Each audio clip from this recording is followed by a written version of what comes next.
All right, it is a crowded field. A number of Democrats who've already announced they're going to make a stab at running for the White House.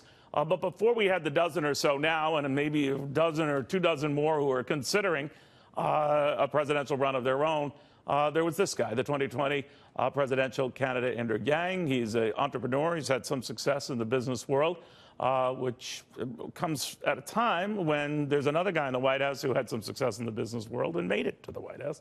Andrew Yang, very good to have you. Oh, thanks for having me, Neil. It's a pleasure to be here. So why are you doing this? Well, I spent the last 7 years helping create several thousand jobs in Detroit, Cleveland, St. Louis, New Orleans, and other regions of the country.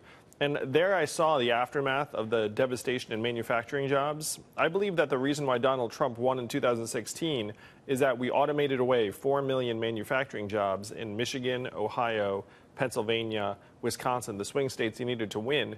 And now my friends in Silicon Valley know we're about to do the same thing to millions of retail jobs, call center jobs, fast food jobs, and most disastrously, truck driving jobs. And so that's why I decided to run for president, to help us manage this transition that we're in the midst of. All right, your wealth comes from selling your test prep company, Manhattan Gym, right? That's where a lot of it comes from. You're not a billionaire, but you're up there. Well, it's very kind. Yes, definitely not a billionaire. Multi-hundred millionaire? But I've had some success. And certainly I've looked around and seen that this country needs people like me to step up. Okay. You are advocating, and this is a popular theme among many who are competing for the Democratic nomination, this idea of universal income, but you extend it to pretty much everybody. If you're over 18, $1,000 a month, have at it. Right? Yeah, that's right. And if you look at the history of this idea, it's deeply American, where Thomas Paine was for it at the founding of the country, Martin Luther King was for it, Milton Friedman, the leading conservative economist, champion in the 70s, in one state. But it was never implemented. It passed the House of Representatives twice under Richard Nixon, and it was implemented 11 years later in one state, where now everyone in that state gets between $1,000 and $2,000 a year. You're talking about Alaska? Yes, the Alaska Petroleum Dividend. Yes, but that's a deeply Republican state. It was passed by a Republican governor who asked the Alaskan people, who would you rather get the oil money, the government or you? And what I'm saying right now... But they're the ones funding that. Who would fund this? How would you pay for this? Yes. So the way we fund it, and if you look around, you can see the headlines. Amazon paid no taxes last year despite record profits. Netflix paid no taxes last year despite record profits. What we have to do is we have to put the American people in position to start harvesting the gains from artificial intelligence, self-driving cars and trucks, advanced technology. And with that money, what I call the tech check, we can then fund this dividend for all Americans. All right, but I'm sorry I'm slow here. I don't understand. I know you've got the attention of Mark Zuckerberg, Elon Musk, people who like that idea, but how do you pay for it? I mean, that would be over $2 trillion a year. So the price tag comes down very quickly because we're already spending hundreds of billions of dollars on 126 existing welfare programs, which would be largely consolidated. A lot of that would get replaced by this dividend because people would vastly prefer $1,000 in cash unconditional to the hodgepodge of benefits with administration and monitoring that they currently experience. But there are guys like you, do you really need the $1,000 yourself? Well, the great thing is we can make this universal. It's a right of citizenship, and that means it's not a stigmatized transfer from rich to poor. But the great thing, Neil, is that a lot of this, we can build a trickle-up economy from people and families and communities up, because most of this money would just go right back into the economy through Main Street businesses around the country. Right now, there's an attitude on the part of many in your party, the predominant left wing of the party, which a lot of people say is the party right now, that questions wealth. And even guys like yourself who succeed on your own and do a great job. Alexandria Ocasio-Cortez, who sort of seems to be the spokesman for that movement, has said that every billionaire is a policy mistake. What did you make of that? Well, you know, I think you got to look at the big picture. The big picture is we're in the third inning of the greatest economic and technological transformation in the history of the country. And billionaires are something of a natural byproduct of that giant wave.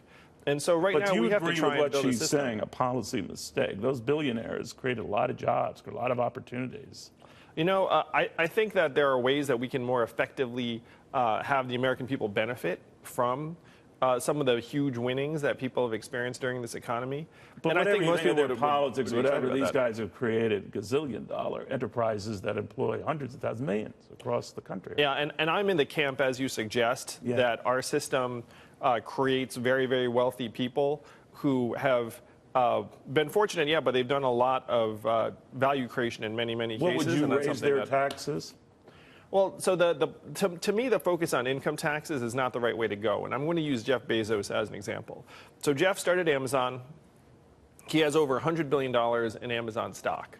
Hasn't sold any. Right. And so there's no taxable event. So a wealth tax. No, so I think a wealth tax, too, is not the right way to go. What we have to do is we have to join every other advanced economy in the world and have a value-added tax, because a value-added tax is much, much harder for big multinational companies to wriggle out of and game their way out of. Most of the European nations have such a tax, and they're not exactly on fire. Well, but you do see that they're able to harness more of the big winners in terms of the corporate companies that are generating lots of profits. They are able to get that tax revenue much more effectively. Fewer than 10% of Italian citizens pay taxes, even in a high value-added tax nation. I only know as an Italian American. But I'm wondering, do you worry that good intentions are going to mean you're going to stick Americans with a good-sized bill?